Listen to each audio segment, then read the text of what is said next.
വനിതാ ക്രിക്കറ്റ് ടീമിൽ 3 മലയാളി പെൺകുട്ടികൾ. വയനാട് സുൽത്താൻ ബത്തേരിയിൽ നിന്നുള്ള സഹോദരിമാരായ ഋതിക, റിനിത, റിഷിത എന്നിവരാണ് UAE ടീമിന്റെ ഭാഗമാകുന്നത്.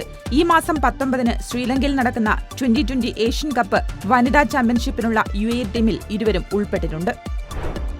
അബുദാബിയിലേക്ക് കൂടുതൽ ബസ് സർവീസുമായി അജ്മാൻ ട്രാൻസ്പോർട്ട്. ചൊവ്വാഴ്ച മുതലാണ് കൂടുതൽ ബസ് സർവീസുകൾ ആരംഭിക്കുന്നത്. അജ്മാൻ അൽ മുസല്ല സ്റ്റേഷനിൽ നിന്നാണ് അബുദാബി ബസ് സ്റ്റേഷനിലേക്ക് സർവീസ് നടത്തുക.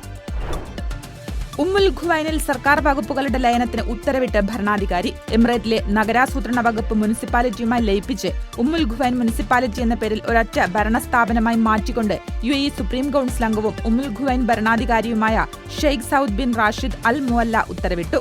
വിവിധ മേഖലകളിലെ പ്രവർത്തനങ്ങളിൽ മികവ് പുലർത്തുകയെന്ന ലക്ഷ്യത്തോടെയാണിത്. ഒമാനിൽ ടൂറിസം രംഗത്ത് വൻ കുതിപ്പ്. ജനുവരി മുതൽ ഏപ്രിൽ വരെ 1.5 ദശലക്ഷത്തിലധികം സന്ദർശകരാണ് ഒമാനിലെത്തിയത്. കഴിഞ്ഞ വർഷത്തെ കണക്കുകളുമായി താരതമ്യം ചെയ്യുമ്പോൾ 13% വളർച്ചയാണ് ഉണ്ടായിരിക്കുന്നതെന്ന് ടൂറിസം മന്ത്രാലയം വ്യക്തമാക്കി. സൗദിയിൽ ട്രാഫിക് പിഴയിൽ ഇളവുമായി അധികൃതർ. പിഴ ചുമത്തി 30 ദിവസത്തിനകം അടയ്ക്കുന്നവർക്ക് 25% ഇളവ് നൽകാനാണ് ട്രാഫിക് വകുപ്പ് തീരുമാനിച്ചത്. ഇളവ് വേണ്ടെങ്കിൽ 60 ദിവസത്തിനകം പിഴയടച്ചാൽ മതിയാകും.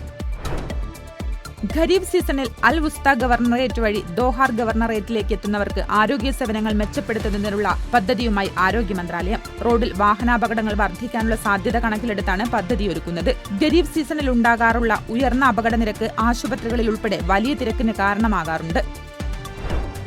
കുവൈത്തിൽ രോഗികളുടെ സ്വകാര്യത ഉറപ്പുവരുത്താൻ കർശന നിർദ്ദേശങ്ങളുമായി ആരോഗ്യ മന്ത്രാലയം. രോഗിയുടെ സ്വകാര്യത സംരക്ഷിക്കലും മെഡിക്കൽ വിവരങ്ങൾ പരസ്യമാക്കാതിരിക്കലുമാണ് പ്രധാനം. മുൻകൂർ രേഖാമൂലമുള്ള സമ്മതമില്ലാതെ രോഗിയുടെയോ ആശുപത്രി ജീവനക്കാരുടെയോ ഫോട്ടോ എടുക്കരുതെന്നും നിർദ്ദേശമുണ്ട്. ജമ്മുകശ്മീരിലെ കത്വയിൽ ഇന്നലെ സൈനിക വ്യൂഹത്തിന് നേരെ നടത്തിയ ആക്രമണത്തിൽ 5 ജവാന്മാർക്ക് വീരമൃത്യു. ആക്രമണം നടത്തിയത് അതിർത്തി കടന്നെത്തിയ ഭീകരരെന്ന് നിഗമനം. ഇവരെ കണ്ടെത്താൻ സൈന്യത്തിന്റെ കമാൻഡോ സംഘം വനമേഖലയിൽ തിരച്ചിൽ തുടരുകയാണ്.